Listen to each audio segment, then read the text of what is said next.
j'ai été élu il y a 17 mois dans un contexte particulier qui bouleverse nos vies, qui est la crise Covid. Mais indépendamment de la protection de la population, il faut que nous travaillions à la mobilisation de tout le territoire, de tous les acteurs du territoire, et ce soir les acteurs économiques, sur la réussite de Montpellier et de sa métropole, du nouveau souffle pour lequel les Montpelliérains, les autres maires m'ont soutenu ici. Et donc, voilà ce que nous allons présenter. Cette idée, ensemble, et les moyens que nous allons mettre en place. Et dans un exercice novateur, nous avons délibéré, voté, les programmations pluriannuelles d'investissement public, ville, métropole, 1 milliard, 2,5 milliards d'euros, soit 3,5 milliards d'euros d'investissement public lisible pour les 5 prochaines années.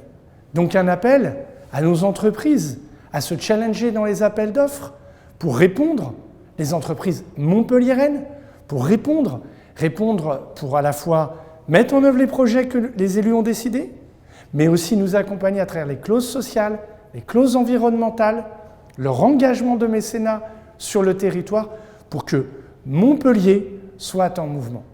Et l'enjeu ce soir, c'est une des promesses qui était la mienne, c'est de donner de la lisibilité aux acteurs économiques sur ce que nous ferons, les moyens que nous mettrons et le rythme avec lequel nous le réalisons. Voilà le sens de ces assises. C'est tous partie prenante de la réussite du territoire de la métropole de Montpellier.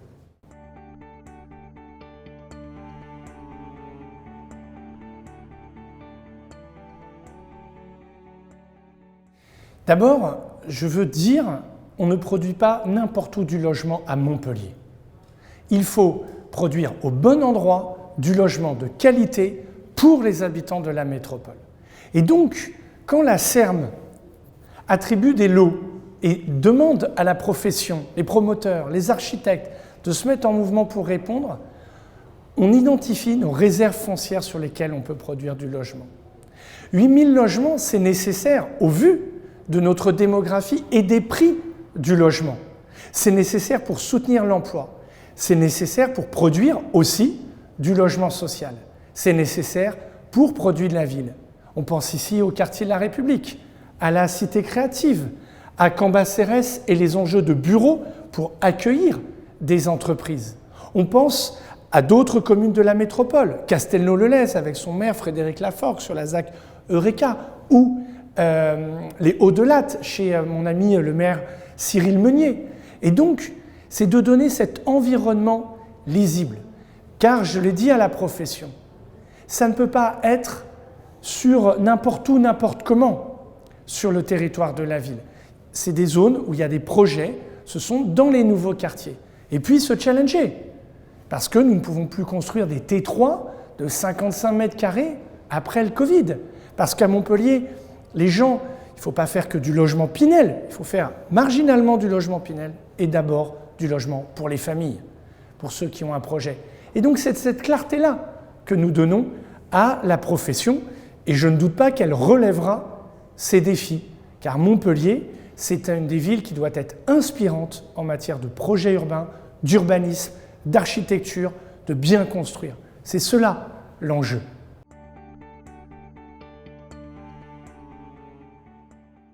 Il y a des besoins de logement, c'est indéniable. Tous les jours, comme maire, je suis confronté à des gens qui me disent « on a du mal à se loger à Montpellier, c'est difficile ».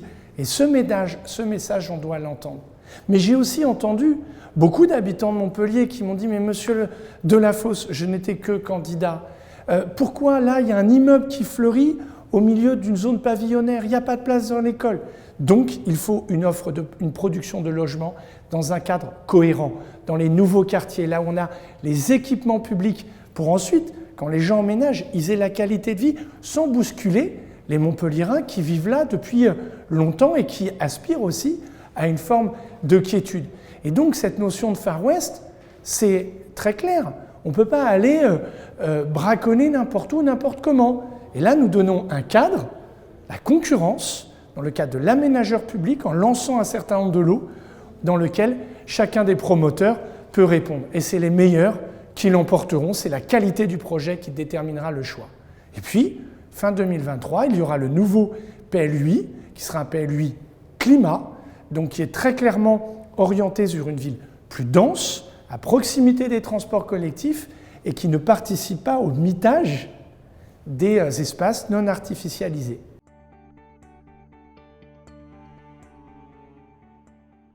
C'est important pour la profession, parce qu'il faut se challenger, parce que quand on a l'honneur d'être à Montpellier, ça nous oblige à donner de la place à la créativité architecturale, à faire des projets qui ne se sont pas faits ailleurs.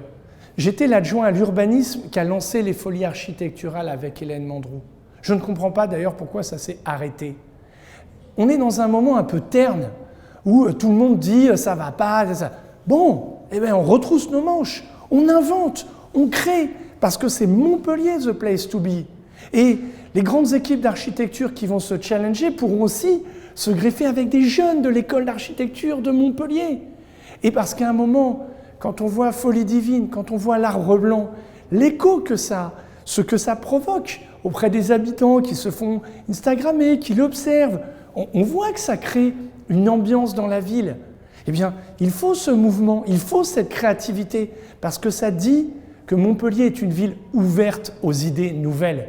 Et penser la ville d'après Covid, c'est aussi le job des architectes, des acteurs de l'immobilier. Et ça va être des totems, des monstrateurs qui vont être inspirants dans les autres villes. Mais ça, c'est exaltant. Et donc, il faut qu'à un moment, on ait de l'audace, du volontarisme. On ne peut pas être en permanence à se plaindre, être contre tout, et il faut essayer d'aller de l'avant. Et moi, je m'inscris dans une grande histoire, celle de Ricardo Bofill, récemment décédé, et l'ambition de Antigone.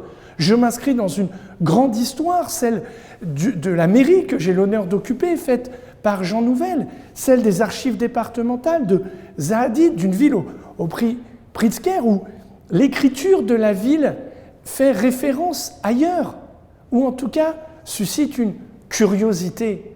Parce que c'est ça le défi de ces assises, c'est de dire vous pouvez être tous partie prenante d'une grande aventure. Celle-là a un nom, pas le nom de son maire, pas le nom de son entreprise, Montpellier et sa métropole.